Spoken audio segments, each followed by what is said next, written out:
नमस्कार कैंडिडेट्स। स्वागत है आज के इस खास मास्टर क्लास में, जहां हम एसएससी जीडी 7 मई के फर्स्ट शिफ्ट का पूरा लाइन बाय लाइन विश्लेषण करने जा रहे हैं। ये वादा रहा कि 100% सटीकता के साथ हर एक प्रश्न, हर एक तथ्य को डिकोड किया जाएगा। एक भी फैक्ट नहीं छूटेगा। तो चलिए बिना किसी देरी के सीधे शुरू करते हैं। आज के इस सेशन का एजेंडा बिल्कुल साफ है। पहले हम देखेंगे सामान्य ज्ञान व इतिहास, फिर चलेंगे तर्क और गणित की ओर और आखिर में डिस्कस करेंगे फ्यूचर एग्जाम चीट शीट। संपूर्ण विश्लेषण, वन लाइनर सवाल जवाब और एक्स्ट्रा फैक्ट्स के लिए सिलेक्शन मंथन को सब्सक्राइब करना मत भूलिएगा। और हाँ, इस क्लास की पूरी पीडीएफ चाहिए तो टेलीग्राम चैनल से तुरंत जुड़ जाना चाहिए ताकि रिवीजन में कोई कमी न रहे। तो बढ़ते हैं सेक्शन 1 की तरफ, जनरल नॉलेज और इतिहास, फैक्ट्स और टाइमलाइंस। चलिए सीधे एग्जाम में छपने वाले हाई यील्ड तथ्यों को खोलकर देखते हैं।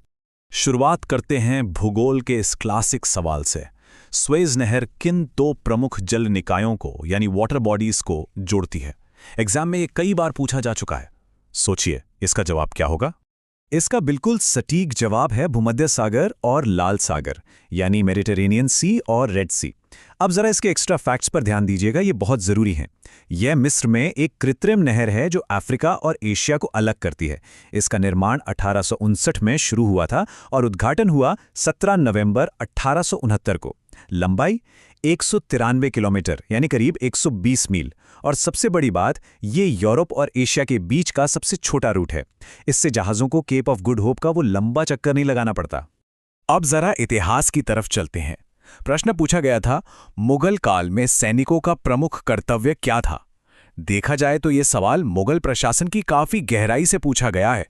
सही उत्तर है घोड़े की देखभाल करना और युद्ध लड़ना। देखिए, यहां ध्यान देने वाली बात यह है कि मुगल सेना में विशेषकर सवार यानी कैवलरी का मुख्य काम अपने घोड़े की सेवा करना और युद्ध के मैदान में लड़ना होता था। वहीं दूसरी ओर टैक्स वसूलने का काम बिल्कुल अलग था, जो अमाइल्स और जमींदारों के जिम्मे था। इस अंतर को बिल्कुल स्पष्ट रूप से याद रखना चाहिए। करंट अफेयर से एक बहुत ही शानदार और प्रेरणादायक सवाल आया था। सवाल ये था कि बिहार के किस सामाजिक कार्यकर्ता को मुसहर समुदाय के सशक्तिकरण के लिए हाल ही में पद्मश्री से सम्मानित किया गया? इसका उत्तर है डॉक्टर भीम सिंह भावेश। इनके बारे में ये कुछ बातें बहुत महत्वपूर्ण हैं। ये भोजपुर के आरा के रहने वाले हैं। इन्होंने 8000 से ज़्यादा मुसहर बच्चों का स्कूल में दाखिला करवाया है। समाज में इनके इस जबरदस्त योगदान के चलते ही इन्हें मुसहरों का मसीहा कहा जाता है। और एक बहुत ही खास बात, प्रधानमंत्री मोदी जी ने अपने 110वें मन की बात कार्यक्रम में इनकी विशेष रूप से सराहना भी की थी। प्रशासन से जुड़ा एक बहुत ही प्रैक्टिकल सवाल, पुलिस थाने में गार्ड ड्यूटी या सरकारी सामान का विवरण आखिर कहां दर्ज होता है? इस पूरी प्रक्रिया को समझना बहुत आसान है। इसका सही जवाब है सामान्य दैनिक, या जिसे हम जनरल डायरी यानी जीडी कहते हैं। यहां हथियारों और बाकी सामान के बीच का कंफ्यूजन क्लियर कर लेना चाहिए। हथियारों के लिए अलग से शस्त्रागार रजिस्टर यानी आर्मरी रजिस्टर होता है, लेकिन ड्यूटी पर जाते समय कोई भी सामान लेने या वापस करने की हर एक एंट्री या गार्ड ड्यूटी का पूरा रिकॉर्ड वो सब जनरल डायरी में ही दर्ज होता है। चलिए अब जरा खेल के मैदान का रुख करते हैं। क्रिकेट के अलग अलग फॉर्मेट्स के ओवर और इनिंग्स के नियम क्या कहते हैं? एक सामान्य वनडे यानी ओडीआई मैच में 2 पारियां होती हैं और दोनों टीमों को 50-50 ओवर मिलते हैं। T20 में भी 2 पारियां होती हैं, बस ओवर 20-20 हो जाते हैं। लेकिन टेस्ट क्रिकेट का खेल बिल्कुल अलग है। इसमें एक ही दिन में पूरे 90 ओवर फेंके जाते हैं। अंतर्राष्ट्रीय सम्मेलनों से सवाल तो हमेशा ही बनते हैं, और ये सवाल था 2012 में चौथा ब्रिक्स शिखर सम्मेलन कहाँ आयोजित किया गया था? इसका उत्तर है नई दिल्ली, भारत। यह सम्मेलन अपने आप में बहुत ऐतिहासिक था। इसकी थीम नोट कीजिएगा, BRICS partnership for global stability, security and prosperity. और सबसे महत्वपूर्ण ऐतिहासिक तथ्य जो एग्जाम में दोबारा आ सकता है वो ये कि इसी सम्मेलन में पहली बार न्यू डेवलपमेंट बैंक यानी एनडीबी का विचार प्रस्तावित हुआ था। अब ब्रिक्स का पूरा इतिहास एक ही टाइमलाइन पर फटाफट समझ लेते हैं। 2006 में ब्रिक की स्थापना हुई। 2009 में रूस में इसका पहला औपचारिक सम्मेलन हुआ। 2010 में जैसे ही दक्षिण अफ्रीका इससे जुड़ा, ये ब्रिक्स बन गया। इसके बाद 2016 का 8वां सम्मेलन भारत के गोवा में हुआ। 2021 का 13वां सम्मेलन भारत की ही अध्यक्षता में वर्चुअल तरीके से संपन्न हुआ। अब आगामी सम्मेलनों पर नजर डालें तो 2025 का 17वां सम्मेलन ब्राजील में होगा और 2026 का 18वां सम्मेलन फिर से भारत की अध्यक्षता में ही आयोजित होगा। इसे एकदम रट लेना है। कला, संस्कृति और पर्यावरण के इस भाग में दी गई हर एक लाइन एग्जाम के लिए सोना है। कालबेलिया नृत्य किस जानवर की गति से प्रेरित है? तो जवाब है सांप। ये राजस्थान का एक सपेरा नृत्य है जिसमें कालबेलिया जनजाति की नर्तकियां काले घाघरे पहनकर सांप जैसी चाल का अद्भुत प्रदर्शन करती हैं। 2010 में इसे यूनेस्को की अमूर्त सांस्कृतिक विरासत सूची में भी शामिल किया गया। वहीं पर्यावरण की बात करें तो काजीरंगा राष्ट्रीय उद्यान एक सींग वाले गैंडे के लिए प्रसिद्ध है। ये असम में है जहां विश्व की 2/3 गैंडा आबादी रहती है। 1985 में इसे यूनेस्को स्थल और 2006 में टाइगर रिजर्व बनाया गया। एशियाई शेरों के लिए गुजरात का गिर नेशनल पार्क मशहूर है। इसे भी याद रखना बेहद आवश्यक है। अब हम आते हैं सेक्शन 2 पर, लॉजिक और मैथमेटिक्स, ट्रिक्स और फॉर्मूले। आइए बिना रटे बिल्कुल लॉजिक के साथ इन सवालों को हल करना सीखते हैं। कैलेंडर का ये बेहतरीन लॉजिक समझते हैं। सवाल था कि फरवरी 2002 में सोमवार और बुधवार की कुल संख्या का गुणनफल क्या होगा। देखिए, स्टेप 1, 2002 एक साधारण वर्ष है, मतलब फरवरी में 28 दिन होंगे और 1 फरवरी को शुक्रवार था। स्टेप 2, इसके अनुसार सोमवार 4, 11, 18 और 25 तारीख को पड़ेंगे, यानी कुल 4 सोमवार। स्टेप 3, इसी तरह बुधवार भी 6, 13, 20 और 27 तारीख को पड़ेंगे, यानी कुल 4 बुधवार। स्टेप 4, अब गुणनफल निकालना है तो 4 गुणा 4 हो गया 16। देखा, बिना किसी जटिल फॉर्मूले के, सिर्फ बेसिक लॉजिक से हमने कितनी आसानी से उत्तर निकाल लिया। घड़ी की खराबी वाला ये सवाल अक्सर एग्जाम में परेशान करता है, लेकिन इसे इस छोटी सी ट्रिक से सॉल्व किया जा सकता है। स्टेप 1, मान लीजिए दोपहर 1 बजे घड़ी 4 मिनट यानी 240 सेकंड पीछे है। स्टेप 2, ये हर घंटे 8 सेकंड आगे हो जाती है।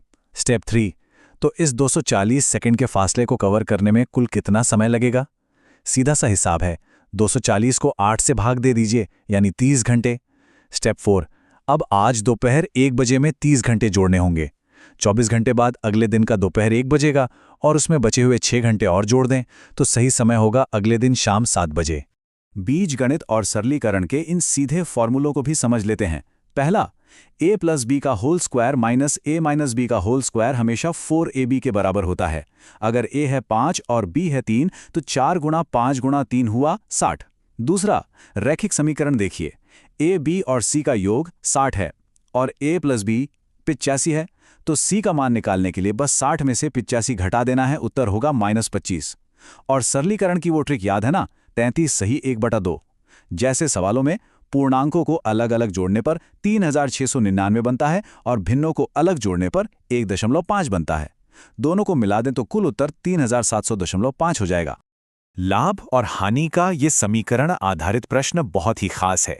1200 रुपए में बेचने पर जो हानि है वो 1600 में बेचने पर हुए लाभ का 19 गुना है।